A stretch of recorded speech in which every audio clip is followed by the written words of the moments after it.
Hello friends and dear student, एक बार फिर से आपका बहुत बहुत स्वागत है। तो आज के इस लेक्चर में हम लोग पढ़ने वाले हैं फार्माकोग्नोसी का चैप्टर नंबर 11 और ये इसका लास्ट चैप्टर है। और आज का हमारा टॉपिक है फाइटोकेमिकल इन्वेस्टिगेशन। तो चलिए शुरू करते हैं। तो क्या होता है फाइटोकेमिकल इन्वेस्टिगेशन, पहले इसको मोटा मोटा सा आप एक ओवरव्यू ले लीजिए, फिर उसके बाद हम लोग डिटेल में इसको पढ़ते हैं।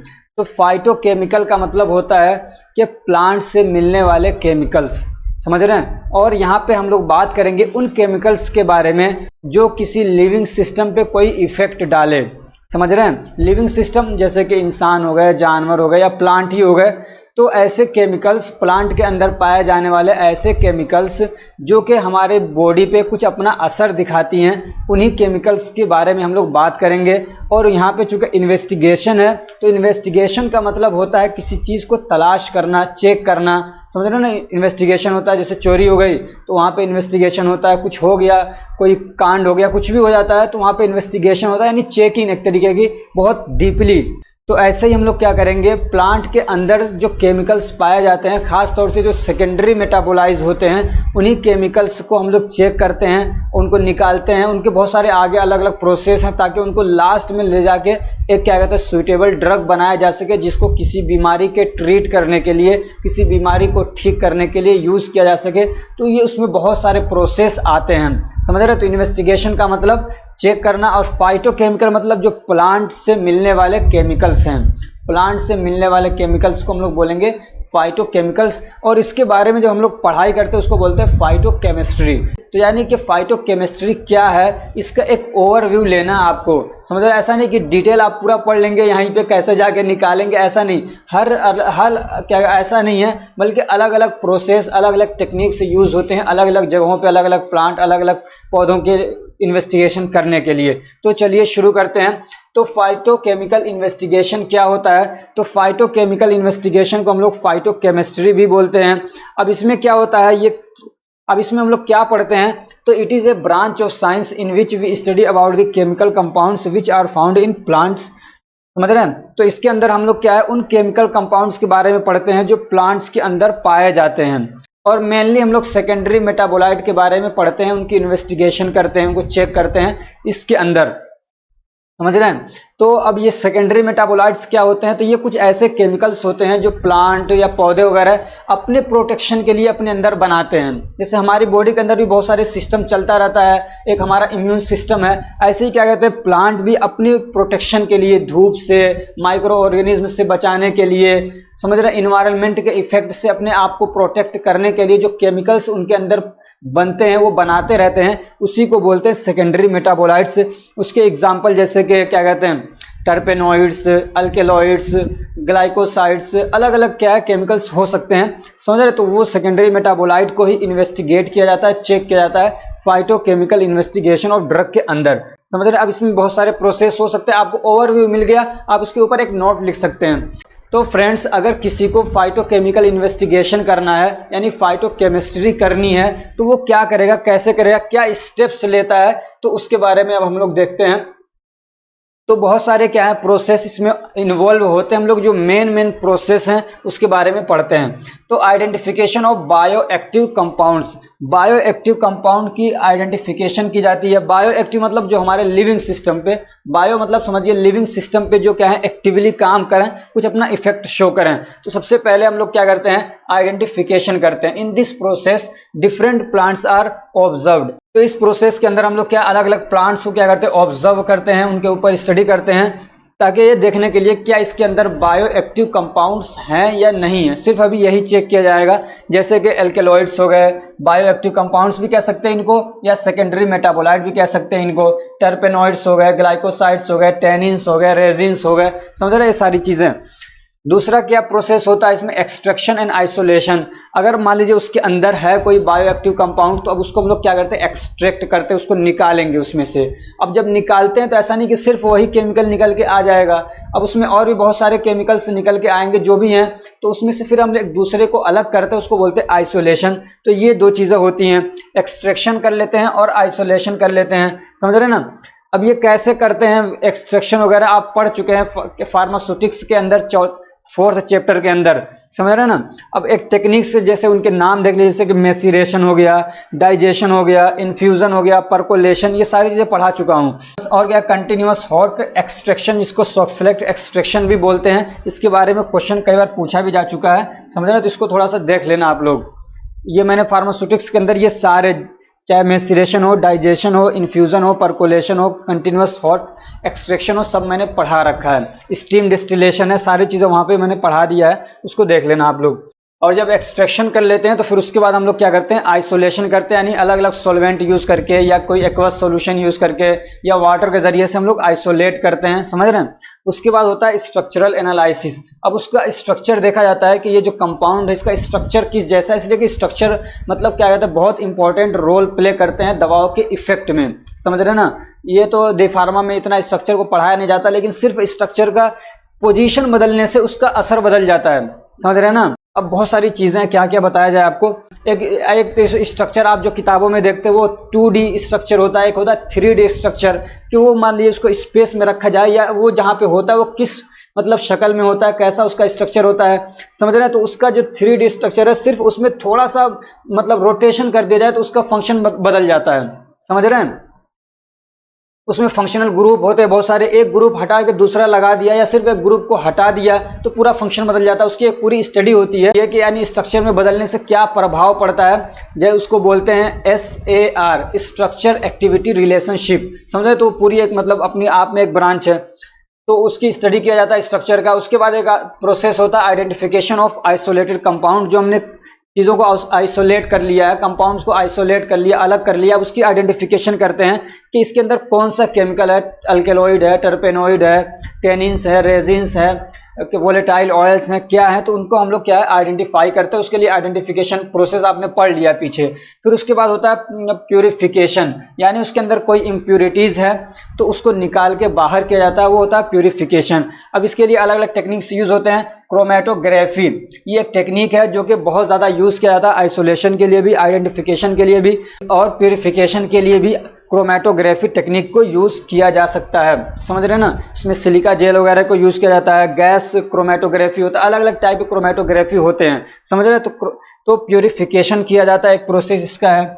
इस पर जो नोट पूछता है ना, ये जो चैप्टर, इसमें से सीधे एक नोट पूछेगा, right A note on phytochemical investigation of drug. तो इस तरीके से आप लिख देंगे तो फुल मार्क्स आपको मिल जाएंगे, ठीक है। उसके बाद इसमें और क्या किया जा सकता है, तो आइडेंटिफिकेशन ऑफ बायोलॉजिकल एक्टिविटीज़, यानी अब वो जो दवा है उसका आइडेंटिफिकेशन करते हैं कि हमारी बॉडी पे क्या इफेक्ट डाल रहे हैं, वो क्या वो एंटी इन्फ्लामेटरी हैं, यानी इन्फ्लामेशन को कम करेंगे, एंटी पायरेटिक हैं, बुखार को कम करने वाले हैं, या वो क्या कहते हैं, या क्या एनाल्जेसिक हैं, दर्द को कम करते हैं वो, या एंटीऑक्सीडेंट हैं वो, एंटी मलेरियल हैं, या एंटी माइक्रोबियल हैं, एंटी वायरल हैं, किस टाइप का मतलब वो एक्शन शो करेंगे किसी भी बायोलॉजिकल सिस्टम के ऊपर, उसकी इन्वेस्टिगेशन की जाती है। तो समझ रहे, तो इस तरीके से उनका मतलब एक्टिविटी को चेक किया जाता है कि किस टाइप की मतलब वो एक्शन हमारी बॉडी के ऊपर शो कर सकते हैं। अभी किसी स्पेसिफिक बीमारी के बारे में नहीं देख रहे हैं हम लोग, बल्कि उनका एक्शन किस टाइप का है उसको देख रहे हैं। फिर उसके बाद होता है मतलब एक चेक और उसके बाद फिर एक आइडेंटिफिकेशन होता है कि इसका मेडिसिनल यूज क्या हो सकता है। तो अब इसमें हम लोग ये चेक करते हैं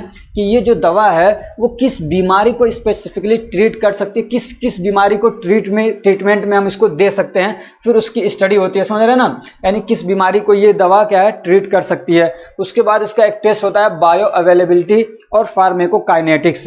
बायो अवेलेबिलिटी का मतलब ये होता है कि जो हमने दवा उसको यूज कराया किसी को, तो अपने साइट पे पहुंचने तक वो कितना अमाउंट ऑफ दवा वहां तक पहुंच रही है, समझ रहे हैं। अब इसको ये समझिए कि ये बायो अवेलेबिलिटी क्या है। तो इससे पहले आपको ये समझना पड़ेगा कि दवा हमारी बॉडी में काम कैसे करती है। तो हमने कोई दवा खाई, मान लीजिए पैरासीटामोल हमने खा लिया 500 mg, तो ऐसा नहीं है कि वो पेट में जाते ही काम कर देगी, बुखार खत्म हो जाएगा, नहीं, बल्कि उसके अलग अलग रिसेप्टर्स होते हैं। दवाओं के अलग अलग रिसेप्टर होते हैं, जब वो उन रिसेप्टर से बाइंड करेगी वो दवा, तभी दवा का इफेक्ट शो होगा, वरना वो दवा का इफेक्ट शो नहीं होगा। जैसे कि मान लीजिए एसिटाइल कोलिन है, वो M रिसेप्टर से बाइंड करती है, N रिसेप्टर से बाइंड करती है, तभी उसका एक्शन शो होगा। अगर M रिसेप्टर और N रिसेप्टर को ब्लॉक कर दिया जाए तो फिर क्या है, वो दवा काम ही नहीं करेगी, समझ रहे हैं। या वो दवा वहां तक पहुंच नहीं पा रही है, तब भी वो दवा काम नहीं करेगी। ऐसे हमने पैरासीटामोल को खाया तो वो अपने रिसेप्टर से अगर बाइंड ना करे तब वो दवा क्या है, काम नहीं करेगी। वो क्या है, एंजाइम पे जाके काम कर रही है, कोक्स एंजाइम पे काम कर रही है, कोक्स 1 कोक्स 2 पे काम कर रही है। अगर वो वहां तक, वो एंजाइम जहां पे है जो उसके रिसेप्टर है, अगर वहां तक वो पहुंच नहीं पा रही है दवा, वो दवा काम नहीं करेगी। तो यही कह रहे हैं कि हमने खाया तो यहाँ से, और लेकिन ऐसा नहीं है कि मुंह के अंदर ही सारे वो एंजाइम, वो उसके रिसेप्टर्स हैं। तो जहां पे उसके रिसेप्टर होते हैं वहां तक पहुंचती कितना अमाउंट में वो दवा, उसको बोलते हैं बायो अवेलेबिलिटी। समझ रहे, हमने मुंह से दवा को खा लिया, अब यहाँ पे मान लीजिए यहाँ पे ये हमारे ऑर्गन्स हैं, यहाँ तक इसको पहुंचना है, लेकिन दवा यहाँ क्या, पहले लीवर में पहुंचती है। जब भी हम लोग ओरल रूट से दवा लेते हैं, दवा पहले लीवर में पहुंचेगी, अब वहाँ पे मेटाबॉलिज्म हो जाता है, बहुत सारा दवा का समझिए अमाउंट खत्म कर दिया जाता है। मेटाबोलाइज होने के बाद दवाओं बहुत सारे क्या कम हो जाती हैं। हमने खाया था 500 mg, बची कितनी, 300 mg बची, 200 को मेटाबोलाइज कर दिया गया। अब यहाँ इसका रिसेप्टर है, यहाँ पे पहुंचने के बाद ये कितना अमाउंट में दवा पहुंच रही है, उसी को बोलेंगे बायो अवेलेबिलिटी। समझ रहे ना, बायो अवेलेबिलिटी का मतलब ये है कि अपने साइट पे कितना अमाउंट में दवा पहुंची जो जाके वहां पे एक्शन शो कर सकती है। तो इसके बारे में भी स्टडी किया जाता है, वरना तो पता चल रहा है कि जैसे कुछ दवा ऐसी होती है कि आपने खाया और वो क्या है, वो अपने साइड तक पहुंच ही नहीं पाएगी। जैसे मैंने एसिटाइल कोलिन के बारे में कहा, वो हाइड्रोलाइज हो जाएगी। वो क्या होता है, वो हाइड्रोलाइज्ड हो जाएगी, यानी हमने उसको मुंह में खाया, पानी के इफेक्ट कॉन्टेक्ट में आते ही वो खत्म, दवा मेटाबोलाइज हो गई, तो वो अपने साइड तक पहुंचेगा ही नहीं, तो उसका कोई असर ही नहीं दिखेगा बॉडी के ऊपर। समझ रहे हैं, तो ऐसे ही उसकी बायो अवेलेबिलिटी को भी देखा जाता है। उसके अलावा क्या कहते हैं, फार्मेकोकाइनेटिक्स को भी देखा जाता है। फार्मेकोकाइनेटिक्स भी बहुत इंपॉर्टेंट रोल प्ले करते हैं। अब दवा का, जैसे मैंने आपको बताया, दवा हमने खा लिया इधर से, तो ऐसा नहीं कि सीधे दवा यहाँ पहुंच जाती है, कई सारे स्टेप्स से गुजरने के बाद दवा पहुंचती है। तो उसमें क्या क्या चीजें आती हैं, तो उसको बोला जाता है मेनली आदमी याद रखिएगा, एडीएमई का मतलब होता है, ए का मतलब होता है एब्जॉर्प्शन, डी का मतलब होता है डिस्ट्रीब्यूशन, और एम का मतलब होता है मेटाबॉलिज्म, और ई का मतलब होता है एक्सट्रैक्शन। तो ये समझ रहे, ये सारी चीज़ों को देखा जाता है, उसको बोलते हैं फार्मेकोकाइनेटिक। और इसको अगर सीधे सीधे आप समझना चाहें कि फार्मेकोकाइनेटिक क्या है, तो इसका मतलब ये कि हमने अगर दवा खा ली है तो बॉडी का क्या एक्शन होता है उस दवा के अगेंस्ट, समझ रहे हैं, उसी को बोलते हैं what body does to this drug, यानी उस दवा के अगेंस्ट बॉडी क्या करती है, उसको बोलते हैं फार्मेकोकाइनेटिक। और एक चीज आती है फार्मेकोडायनेमिक, यानी वो दवा हमारी बॉडी के साथ क्या कर रही है, समझ रहे हैं, तो उसको बोलेंगे फार्मेकोडायनेमिक। और बॉडी दवा के अगेंस्ट क्या कर रही है, उसको बोलते हैं फार्मेकोकाइनेटिक। तो फार्मेकोकाइनेटिक में ये 4 बातों को ध्यान रखना पड़ता है। एब्जॉर्प्शन, दवा हमने खा लिया, डिसइंटीग्रेट होने के बाद वो एब्जॉर्ब होती है। एब्जॉर्ब होने का मतलब जहां से भी दवा क्या ब्लड स्ट्रीम में पहुंच रही है, ब्लड में पहुंचने को हम लोग क्या बोलेंगे, एब्जॉर्प्शन बोलेंगे, समझ रहे हैं। अब फिर ब्लड में पहुंचने के बाद वो क्या है, अब वो दवा फैलती है पूरी बॉडी के अंदर, और पूरी बॉडी में पहुंचने के बाद मतलब ब्लड के थ्रू हर जगह पहुंच गई। अब वो सेल के अंदर किस किस सेल में उसको जाना है, वो सेल में जाके वहां पहुंचती है, समझ रहे हो, वहां पे रिसेप्टर्स होते हैं। तो ये जब दवा वहां तक पहुंच जाती है उसको बोलते हैं डिस्ट्रीब्यूशन। उसके बाद होता है मेटाबॉलिज्म, दवा अपने रिसेप्टर से बाइंड कर लेती है, काम करती है, फिर उसके बाद उस दवा को वहां से हटाया जाता है। समझ रहे, एक बॉडी के अंदर सिस्टम चलता है, अगर उस दवा को वहां रिसेप्टर से ना हटाया जाए तो वो दवा हमेशा काम ही करती रहेगी, समझ रहे हो ना। जैसे किसी को नींद की दवा आपने खिला दिया, मान लीजिए डायजेपाम दे दिया, अल्प्राजोलाम दे दिया, कोई भी, अब वो अपने रिसेप्टर से जाके बाइंड कर लिया दवा, और वो क्या है, अगर उस मेटाबॉलिज्म ना हो तो आदमी सोता ही रहेगा पूरी जिंदगी। इसलिए बॉडी का एक सिस्टम होता है कि एक टाइम लिमिट तक उस दवा को वहां तक रहने दिया जाता है, फिर मेटाबॉलिज्म उसका होने लगता है और उस दवा को फिर क्या है, निकाला जाता है। तो मेटाबॉलिज्म में होता क्या है कि उस दवा का स्ट्रक्चर बदल दिया जाता है, समझ रहे हैं, उसके फंक्शनल ग्रुप को तोड़ दिया जाता है ताकि वो दवा उस अपने रिसेप्टर से बाइंड करके न रहे, समझ, तो किसी तरीके से उसको हटाया जाता है। कुछ दवाएं अगर क्या कहते हैं, वो क्या कहते हैं, लिपोफिलिक वाली हैं, यानी ये कि वो क्या कहते हैं, लिपिड से बाइंड करने वाली हैं, तो उनको बदला जाता है हाइड्रोफिलिक में ताकि वो पानी के अंदर आराम से डिसॉल्व हो सकें। कुछ दवाएं होती हैं जो पोलर किस्म की दवाएं होती हैं, तो उनको नॉन पोलर बनाया जाता है, समझ रहे हैं। तो ये सारी चीज़ें होती है मेटाबॉलिज्म के अंदर, ताकि दवा का नेचर बदल दिया जाए और उसको क्या है, यूरिन के रास्ते से बाहर निकाला जाए। तो ये सारी चीज़ें होती है मेटाबॉलिज्म के अंदर। और फिर उसके बाद होता है एक्सट्रैक्शन, यानी उसको बॉडी से बाहर निकालना।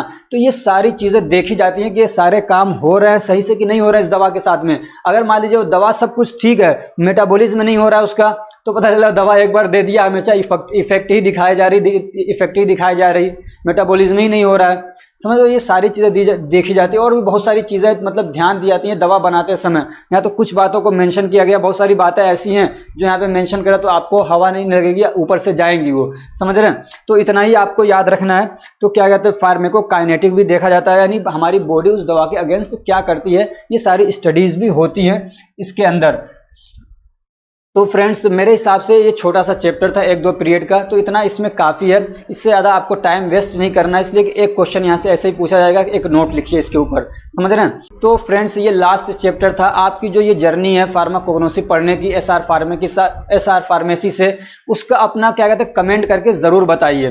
जैसा कि सेकेंड ईयर वालों ने कमेंट किया है बहुत सारे लास्ट चैप्टर के अंदर, तो आप सभी मैं ये रिक्वेस्ट करता हूँ कि आप अपना कमेंट, अपना व्यू ज़रूर दीजिए कि आपको हमारा पढ़ाया हुआ कैसा लगा, आपको हमसे कितना फायदा हुआ। और जब एग्जाम दे लोगे आप, उसके बाद फिर आके बताओगे कि मैंने जो पढ़ाया था उसमें से आपको कुछ फायदा हुआ कि नहीं हुआ, और रिजल्ट आने के बाद भी आके कमेंट करोगे। भूल नहीं जाना ये कि पास आउट हो गए और भूल गए, नहीं, कमेंट आके करोगे सर आपने जो हमको पढ़ाया था बहुत अच्छा रहा, जो भी जैसा भी रहा आपने पढ़ाया, एग्जाम हमारा अच्छा गया, मैं पास आउट हो गया, और मिठाई भी भेज देना साथ में। उसके अलावा देखो, अगर मैं आपके लिए कुछ कर पा रहा हूँ, यूट्यूब पे आपको पढ़ा रहा हूँ, तो मैं आपसे कोई पैसे नहीं ले रहा हूँ। और दूसरी बात, आपने ये भी देखा होगा कि मेरी वीडियोस के बीच में कहीं पे ऐड नहीं आता है, चाहे वो 1 घंटे की वीडियो हो, चाहे 2 घंटे की हो, चाहे आधे घंटे की हो। हालांकि यूट्यूब की तरफ से ये है कि अगर 8 मिनट से ज़्यादा की वीडियो है तो उसमें बीच में एड्स हम लगा सकते हैं, एडवर्टीजमेंट जो आता है ना, प्रचार, लेकिन मैं नहीं लगाता हूँ। मैं एक ही वीडियो के अंदर चाहता तो 5-5, 6-6, 8-8 ऐड लगा सकता था, चूँकि मेरी वीडियोज़ 8 मिनट से ज़्यादा की होती हैं,